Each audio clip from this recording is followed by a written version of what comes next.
Ассалаумағалейкум құрметті Қызыл қағаз YouTube арнасының көрермендері. Бүгінгі бейнероликте біз жас жұлдыз Эрлинг Холландтың футбол әлеміндегі танымалдылығы және табысы өмірі мен мансабы туралы қызықты ақпараттармен бөлісетін боламыз. Эрлинг Холланд 2000 жылы 21 шілдеде Англияның Лидс қаласында дүниеге келген. Әкесі Альф Инге Холланд әкесі де футболшы болған, Лидс Юнайтед және Манчестер Сити командаларында ойнаған футболшы, бірақ жарақатына байланысты мансабы қысқа болды. Эрлингтің анасы Грай-Марита Браут 7 сайыс бойынша Норвегия чемпионы болған. Эрлинг бала кезінде тек футбол емес, сонымен қатар гандбол, гольф, жеңіл атлетика, тіпті триатлон спортымен айналысқан. Тренерлері оны мықты, бірақ ешқашан менменсімеген деп сипаттайды. Ол 3 жасынан ақ футбол добын қуалап жүрген, соның өзінде қимылы ересек бала сияқты болған. 5 жасында орнынан секіруден 1,63 метр көрсеткішпен әлемдік рекорд орнатқан, ал 7 жасында жаттықтырушылар оның жылдамдығы мен соққы күшіне таң қалған. Футболдағы мансабы: 15 жасында Брюне клубының ересектер құрамасында дебют жасап, кәсіби футболға қадам басты. Молде клубында жаттықтырушы Оле Гуннар Сульшермен жұмыс істеп, оның мансабына үлкен әсер еткенін атап өткен. Манчестер Сити клубымен 2034 жылға дейінгі ұзақ мерзімді келісімшартқа отырған. Футболдағы рекордтары: Чемпиондар лигасында 50 гол соғу дәрежесіне ең жылдам жеткен ойыншы атанды. 2024 жылы Англия чемпионаты мен кубогын, сондай-ақ Чемпиондар лигасын жеңіп алды.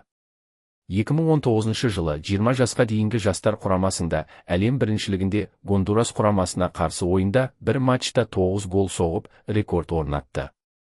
Жеке өмірі: Холландтың сүйікті әні Чемпиондар лигасының әнұраны. Ол матчтар алдында осы әнді тыңдауды ұнатады. Ол ережесіз төбелес спортын өте қатты жақсы көреді. АФК-тың бұрынғы чемпионы Хабиб Нурмагомедовпен кездесіп, сыйлық алғаны туралы хабарланған. Қазіргі уақытта Эрлинг Холланд әлемнің ең үздік шабуылшыларының бірі ретінде танылып, көптеген жанкүйерлер мен сарапшылардың құрметіне ие. Оның мансабы мен жеке өмірі туралы жаңа ақпараттар пайда болған сайын, біз оларды сіздермен бөлісуге дайын боламыз.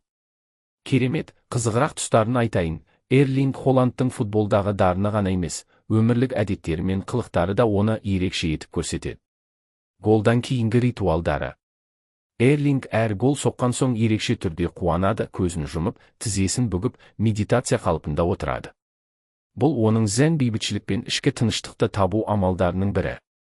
Ол мұны өзі жерге жақын болу деп атайды. Ұйқы режимі NASA деңгейінде. Холландтың айтуынша, ол күн сайын дәл 10 сағат ұйықтауға тырысады. Ұйқысы бұзылмас үшін арнайы синяя лампа, көк жарық сүзгісі бар шам пайдаланады. Бөлмесінде телефон мен жарық құралдарын алып тастайды. Бұл оның физикалық формасын мүлтіксіз ұстауға көмектеседі. Қатаң тамақтану тәртібі: Ол диетасында тек органикалық ет, балық, сүйек сорпасы және жаңа піскен көкөністерді пайдаланады. Оның жеке аспазы бар, ал фастфудқа мүлде жол жоқ. Әкесі оның жыртқыш сияқты тамақтанатынын айтқан. Эрлинг жас кезінде футболшы емес, рэп орындаушы болуды армандаған. Ол достарымен бірге Flow Kings деген топта болған және әлеуметтік желіде Қиғылжы деген клипі де бар. Онда ол қалпақпен би билеп, өз стилінде рэп оқиды. Гандбол мен керлингке деген қызығушылығы: Футболдан бөлек Холланд гандболға қызығады. Бұл Норвегияда өте танымал спорт. Ол сондай-ақ керлинг ойындарын көруді жақсы көреді, себебі ол жерде бәрі жайлы және ақылмен шешіледі дейді. Оның кумирі Златан Ибрагимович. Ол Златанның шеберлігіне, сенімділігіне және барлығына қарсы жалғыз өзім стиліне ерекше қызығады. Егер сен Златан сияқты ойлай білсең, ештеңе де мүмкін емес дейді Холланд.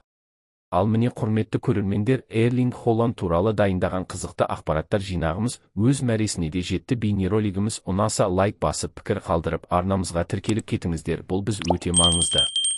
Келесі кездескенше сау болыңыздар.